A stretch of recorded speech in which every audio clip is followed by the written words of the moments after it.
Welcome back. The bell at the New York Stock Exchange will ring in a few minutes, but as we wait, let's take a look at the futures. We have the, looking pretty rough today. The Dow, S&P, and NASDAQ are all in the red. All right, we are definitely going to check in with that in a little bit, but for now, let's get you over to Dr. Gina.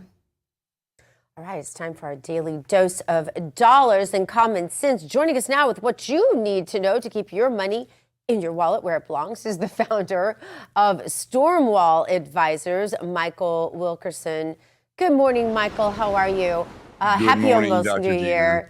All right, Happy New Year. Yes, thank you. I want to start with the IRS. Not that that's a very fine place to start at all, but the Internal Revenue Service just revealed a new retirement plan, contributions including 401ks and IRA plans.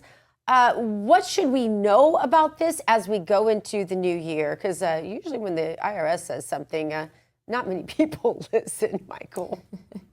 Well, this is good news, and this means that Americans can try at least to keep up with inflation. There are cost of living adjustments in these retirement plans, which means that you can put away money for savings on a pre-tax basis or an after-tax basis and not pay taxes along the way. So both IRAs and 401ks are a way for Americans to invest in their own future, to put a little bit extra in the Christmas stocking for this year is actually not too late. You can still make contributions for 2025. And then going into 2026, as you've noted, because inflation has been running, they have adjusted it for cost of living. So you increase next year to be able to put away even more for your future. Wow, that is good news out of the IRS. I think more Americans need to put away for their future because they ate out less frequently in 2025, leading restaurant chains to chase a new hot menu item, and that is value. Analysts say this comes from rising costs of living, particularly in areas like rent and childcare. Is this a trend that's going to stick for a while? I'm someone who likes to eat out, so I don't want to see this trend continue. We all do. This trend has been going on for almost 4 years now. If you look at same-store sales comps, comparables for restaurants, traffic year over year has been down 2022, 2023, 2024, now 2025. Why is this? It's something that I talked about last year called the bifurcation, or the split between the Ferrari and the Dollar General economies. You know, the top 10% of Americans are spending. They have disposable wealth. For most Americans, roughly 80%, it's been a really hard go during the Biden years where real incomes have been falling.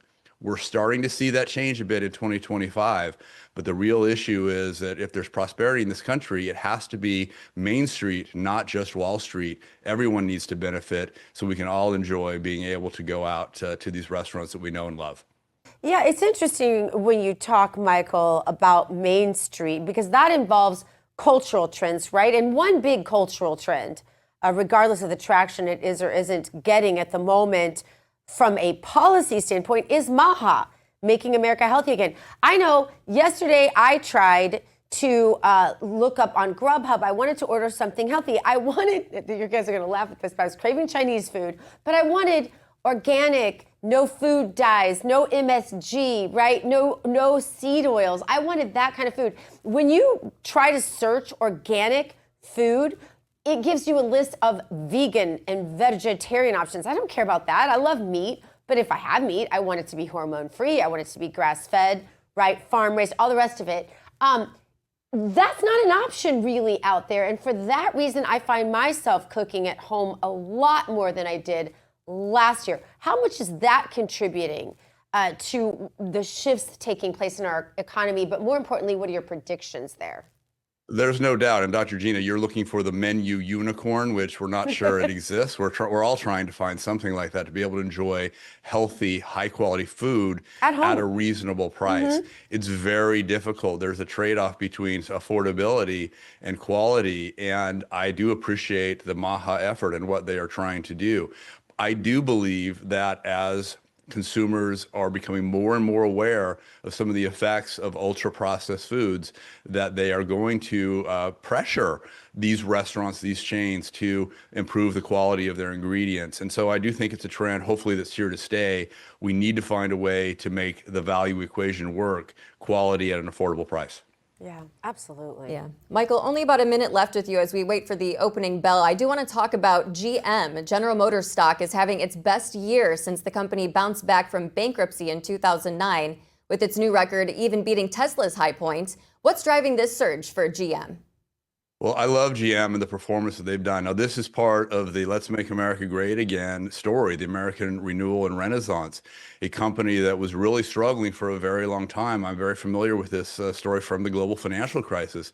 They have really gotten serious about making products that are good quality, that Americans really like, being disciplined on price. One of the things they did this year was to cut back on a lot of the EV efforts that they had been doing, where they realized there just wasn't demand for it. It wasn't going to be profitable, and really refocus their efforts on what do Americans want? They want trucks, they want SUVs, they want them to run, and they want them to run well. They've done a great job of that. They've also done a good job of returning capital to investors. Yeah. You know, Tesla is the comparable you mentioned. Tesla trades like a software company. That's how it's valued. Yeah. Potentially it should be with the robotics and automation. Yep. GM, even today, still is inexpensive relative to the auto industry. Michael Wilkerson, a prosperous new year to you. Let's get ready for the opening bell at the New York Stock Exchange, sponsored, of course, by AVAC.